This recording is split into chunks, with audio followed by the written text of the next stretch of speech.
My mother-in-law, in a shocking turn of events, confiscated my passport and callously set it ablaze. The flames consumed it swiftly, reducing the document to a pile of ashes. Consequently, my dreams of vacationing on St. Bert's Island were abruptly shattered. Perplexed, I questioned the motives behind this unexpected act. To my dismay, I was informed that as a perceived stranger, my presence was now mandated to remain at home. The realization dawned that this was a meticulously planned scheme, and both my mother-in-law and husband wore triumphant grins as they reveled in their devious accomplishment. I found myself utterly appalled by the despicable manner in which they executed their plot. My suspicions had been raised before, but I never fathomed they would resort to such sneaky tactics. Their gloating expressions only intensified my sense of disbelief and betrayal. As I processed the situation, I decided it was time to reveal the truth about my identity. I introduced myself as Ava, a 30-year-old linguistics graduate who had dedicated her post-university years to expanding knowledge of languages and cultures worldwide. Affiliated with an organization that sent me abroad for various activities, my assignments often kept me away for several months. Reflecting on my life, I recalled how, initially, I believed marriage was incompatible with my nomadic lifestyle. However, fate intervened when I met Liam during a brief return to my home country at the age of 27. Despite the challenges posed by my constant travels, our connection deepened over phone calls and emails. Eventually, at the age of 29, we decided to tie the knot. A year into our marriage, unforeseen circumstances led to the bizarre passport incident, leaving me questioning the foundation of the relationship and the future that lay ahead. I continue to spend half of the year abroad, maintaining a separation from my husband. Despite our physical distance, I am thankful that he chose me to be his wife. As I make my way home from the airport, today marks the first time in 6 months that I will see my husband. Although the fatigue from my journey should weigh me down, my steps are surprisingly light. Arriving home, I find that my husband is not yet there, prompting me to start tidying up the somewhat messy room. While cleanliness has been a recurring point of contention in our relationship, today, I find it easy to overlook the disorder. After all, I'm about to reunite with him after half a year. In the midst of preparing a meal, the sound of the front door opening catches my attention, and I eagerly rush to greet my husband. "Liam, welcome home. It's good to see you, hon." "Oh, hey, Luna, you're home? Wasn't that supposed to be today?" "Is that all you can say? We haven't seen each other for 5 months." "All right, but we've been living like this for a long time, so I'm used to it." "What? Can't you at least say you missed me or something?" "I'm tired. Anyway, is dinner ready?" "Yeah, just finished cooking. Let's eat." Sharing a meal with my husband after months apart feels like the most delicious experience in the world. Normally, I would be content with that, but on this day, something feels different. "Hey, Liam, why do you keep looking at your phone?" "What's wrong? Why are you so absorbed in your phone? I'm finally home and you haven't even spoken to me. We've been communicating through calls and emails all this time, haven't we?" "Well, there's nothing new to talk about now." "That may be true, but it's been a long time since we've seen each other like this. So why?" My frustration with my husband's indifferent attitude intensifies, and my tone grows more assertive. It seems my comment triggers his anger, prompting him to stand up, place his phone on the table, and glare at me. "You know what? I just got off a plane. I'm tired from work, got it?" "Wait a minute, I jumped on the plane right after work too. Didn't you talk to me like that?" "I didn't ask you to do that. You just rushed home on your own." "What? You don't have to say it like that. I missed you, you know?" "I'm just saying I didn't ask you to come home. If you're going to be like that, don't come back at all. You're annoying, Ava." He slams the table, gets up with a bang, and exits the living room without touching his dinner. What's the matter with them? Why did he talk to me so coldly? I haven't seen him for a long time. Was I the only one who was happy to see him? What's the point of rushing home? Tears stream down my cheeks, dripping onto the table. The reunion with my husband has turned out to be even more disheartening than I had imagined. The following day, his demeanor remained unchanged. When I greeted him with a cheerful, "Good morning," he responded with a cold stare. Expressing envy, he commented on my seemingly leisurely life at home. "I envy you, you know. You can just laze around at home all the time while you were over here." "No, that's not true. I have a lot of work to do, like summarizing our activities and preparing materials for the next training session. There's more to it than you think." "Either way, it's something you can do at home. I'm really jealous. You get to spend half the year like that. I wish I had a cushy job like that. Hey, you don't have to put it like that. Well, I'm just a company man, so I got and go to work. You relax here, princess. Hell, what the hell? Hey, Liam? Ignoring my protests, my husband left the house. While we had a few fights before our marriage, he had never been this sarcastic towards me. I found myself perplexed by his words and actions, wondering if there was something my husband was holding back. Reflecting on the situation, I pondered if there was anything I could do to improve things. As I delved into work-related materials, I decided to take the initiative and clean the house. While vacuuming the room and changing the bedding, my phone rang, displaying my mother-in-law's name on the screen. With a sense of foreboding, I answered the call. Hello, Ava here. Long time no see, Ava. I heard you're back. I heard you came home yesterday. Yes. I also heard you said something bad to Curry. He was quite angry. I'm sorry, but it's nothing that would bother you. Well, listen, I've been thinking since you are here, why don't we go on a trip with the whole family? What? I couldn't help but let out an unexpected sound. Without waiting for my response, my mother-in-law continued. Actually, I was just talking with my husband about going to St. Bert's Island, and then Liam started saying he wanted to go with us. What? So, Ava, you're used to going abroad, right? I wonder if you could help us with hotel reservations and stuff. Me? Or maybe you can't hear what your mother-in-law is asking you to do. I felt my mother-in-law's voice getting colder. She didn't really want to travel with me, I knew that. She just thought it would be more convenient for her since I'm used to traveling abroad. I had long sensed that my mother-in-law did not think highly of me. Ever since our first meeting at the wedding reception, she had been sarcastic towards me. Despite being married for years, her attitude remained unchanged. While working abroad, I often received messages from her. How can you be a wife and be away from home for months at a time? If you don't take care of the house, I'd rather have my son marry another woman. It was a mistake to allow him to marry a woman like you, my mother-in-law used to text me. So, when I got the call about a family vacation, I didn't have a good feeling. However, I never thought I would be taken advantage of for a family vacation. Nevertheless, perhaps it was better than enduring the usual verbal abuse. I seethed with frustration, berating myself for being unable to assertively decline. A few hours later, my husband returned home from work in a better mood than he had been earlier in the day. He nonchalantly tossed his briefcase onto the sofa and with a broad smile called out to me. So Mom called you, right? We can take you on a trip to St. Bert's. Yeah, I heard. But you know what? You're not thinking of turning it down, are you? Mom asked you to come with us. I know, but why don't you just go with your mom and dad like you originally planned? As soon as those words left my mouth, my husband's expression changed. He clicked his tongue, and an air of intimidation replaced his previously cheerful demeanor. You need to learn to read between the lines.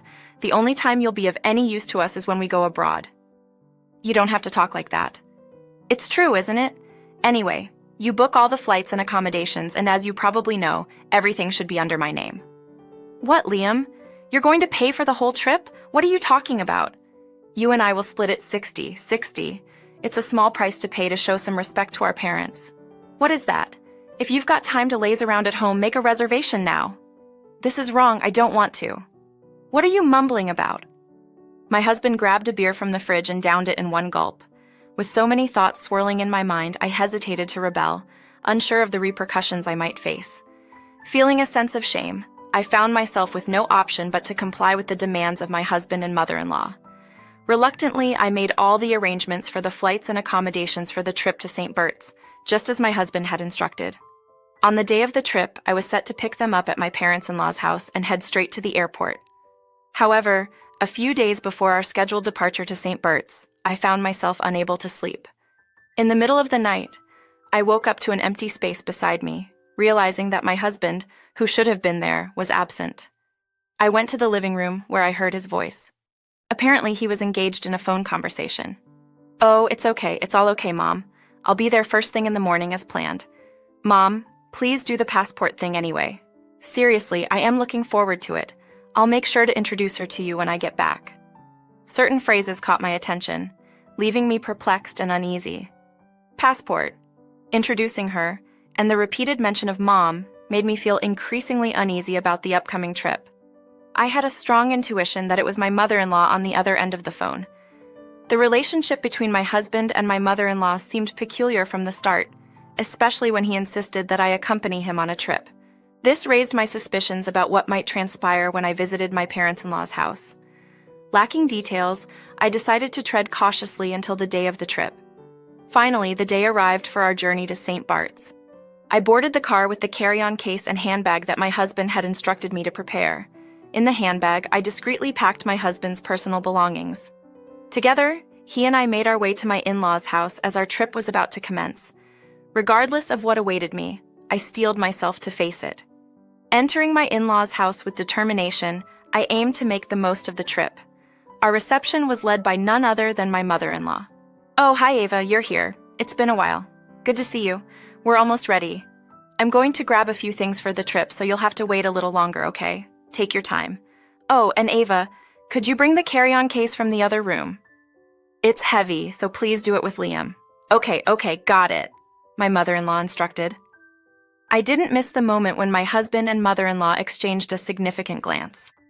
My passport, kept in my pocket just in case, didn't go unnoticed. At my husband's prompting, I took hold of her carry-on case and returned to the living room. There, my mother-in-law greeted me with a smirk and a sly smile. She appeared to have my passport in her hand, flaunting it proudly. "Now you can't go on a trip to St. Bart's. What do you mean? I'm going to burn this passport right now." "What did you just say? I was only using you for the trip arrangements in the first place." "What the hell are you doing? You're a stranger, so you'll be staying here. Too bad." Without hesitation, my mother-in-law proceeded to the kitchen and set my passport ablaze with a lighter. The flames consumed it from the corner, and soon enough, all that remained were black ashes in the sink. Observing the complete destruction of the passport, my mother-in-law turned to me and declared, "We did it!" My husband, filled with joy, jumped up and down, exclaiming, "Yeah, Mom, we made it!" A resounding "no" echoed within me. "It's just the three of us on this trip. We'll be able to meet Liam's new girlfriend when we get back, right?" "Yeah, I've already arranged that. We don't need this useless woman anymore. That's my son. You know when something is not working." My husband retrieved his cell phone from his pocket, proudly displaying pictures of himself with the woman he had been having an affair with. He looked down at me with a triumphant expression and declared, "I am not divorcing you for the sake of my reputation, but you're staying here during our trip. When we come back, I'll move in with her and you can go away." Taking my husband's words as a cue, my mother-in-law erupted into laughter. The malicious glint in their eyes was unmistakable. In that moment, I realized with certainty that I didn't deserve to be a part of a family with these heartless individuals. In response, I mustered a grin and confronted them. "By the way, whose passport is that, huh? What are you talking about? Of course it's yours. I took it out of your handbag, so it's your passport." I took a moment and, with a twist in the situation, revealed the truth. "I am so sorry. My passport is right here."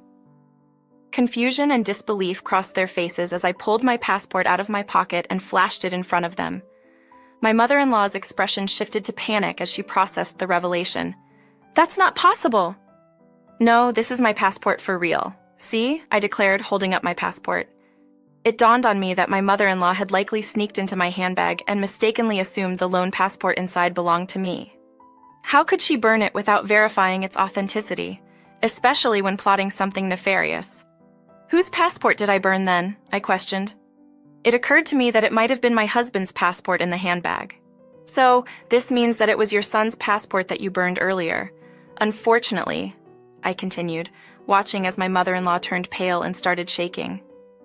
My husband, angered by the revelation, began to blame her mercilessly. "Hey, Mom, what have you done? I told you to be careful. I only found one passport in her handbag. How would I have known it would belong to her?" "I don't give an expletive. You didn't check. That's why this happened. You're saying it's my fault? If you had checked from the beginning, I wouldn't have made this mistake. What the hell?" In the aftermath of the shocking realization, they turned on each other, each blaming the other for the chaotic turn of events. I was beyond angry and disgusted at the sight of them. My husband started yelling at me, urging me to do something, but I refused to be outdone. "Seriously, where do you come off telling me what to do? You cheated on me behind my back. How dare you? You and your mother are both disgusting human beings." "Hey, who do you think you're talking to, Ava? I'm talking to you and your stupid mother. You don't think I'm going to let you get away with this, do you? I'm telling you, you're going to pay me back exactly what you owe me. I'll make sure you pay for the affair and all the abusive words your mother gave to me. So be prepared." At that moment, my father-in-law descended from upstairs, sensing the tension. "What's going on? What are you doing?" When I explained everything, he was furious about the betrayal. The trip was canceled, and my mother-in-law faced the consequences with a divorce. After my husband was disowned by his father and barred from returning home, I sought legal advice and initiated divorce proceedings. I not only severed ties with my husband, but also demanded alimony from him and my former mother-in-law.